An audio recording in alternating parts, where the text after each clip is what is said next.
اللہ کو یاد کرنے کی جگہ ہے، یہاں گندگی نہیں پھیلائے۔ بتائیے اگر اس طریقے سے ہم سمجھائیں کسی کو، اس کے دل میں اثر ہوگا یا نہیں، یا ہمارے طریقے سے اثر ہوگا؟ تو میرے بھائیوں، یہ طریقۂ کار جو ہیں ہم اس طرح سے اپنانے کی کوشش کریں۔ اور ایک صحیح مسلم کی حدیث ہے، اس کو پڑھ کر میں رخصت ہوتا ہوں آپ سے۔ اللہ کے نبی صلی اللہ علیہ وسلم نے فرمایا، من رأى منکم منکرا فلیغیرہ بیدہ فإن لم یستطع فبلسانہ فإن لم یستطع فبقلبہ وذلک اضعف الایمان۔ اس میں اللہ کے نبی صلی اللہ علیہ وسلم نے طریقہ کار بتلایا ہے۔ فرمایا کہ جب تم میں سے کسی کو دیکھو، تم میں سے کوئی کسی کو دیکھے منکر کرتے ہوئے، برائی کرتے ہوئے، غلط کام کرتے ہوئے، فَلْيُغَيِّرْهُ بِيَدِهِ، تو اپنے ہاتھ سے روکے، فَإِن لَمْ يَسْتَطِعْ فَبِلِسَانِهِ، اور اگر ہاتھ سے روکنے کی طاقت نہ ہو، ہاتھ سے روکنے کی قوت نہ ہو، تو پھر اپنی زبان سے منع کر دیں۔ فَإِن لَمْ يَسْتَطِعْ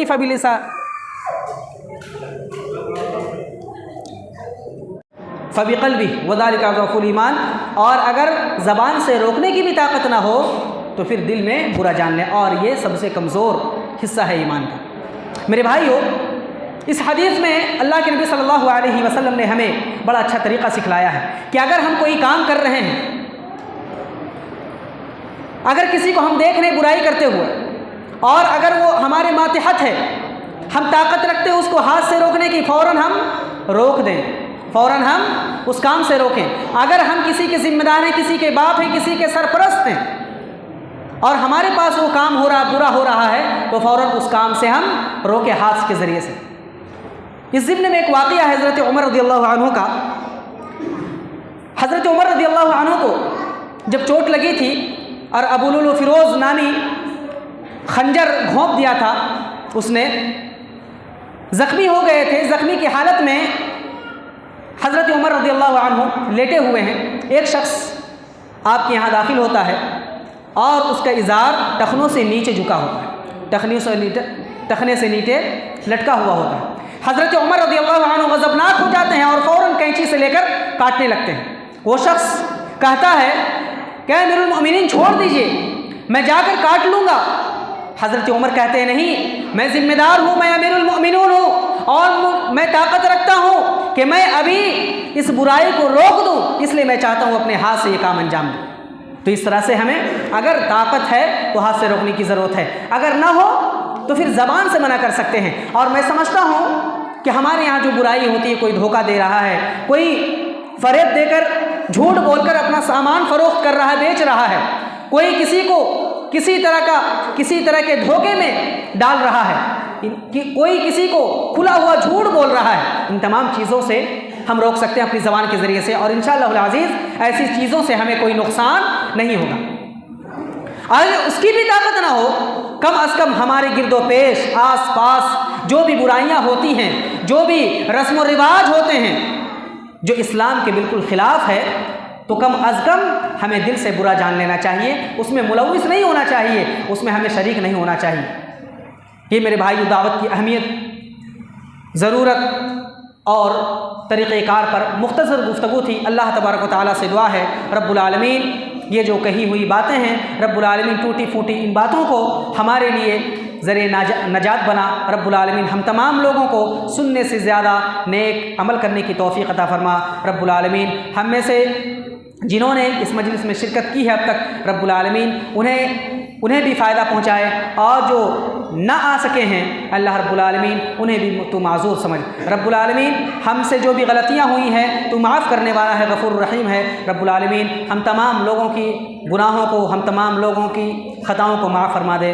ہمیں جب تک دنیا میں زندہ رکھ، دین اسلام پر قائم رکھ، توحید پر قائم رکھ، اور جب ہمارا خاتمہ ہو، خاتمہ بالخیر نصیب عطا فرما۔ آمین تقبل یا رب العالمین، وصلی اللہ علی خیر خلقہ محمد صلی اللہ علیہ وسلم۔ السلام علیکم ورحمۃ اللہ وبرکاتہ۔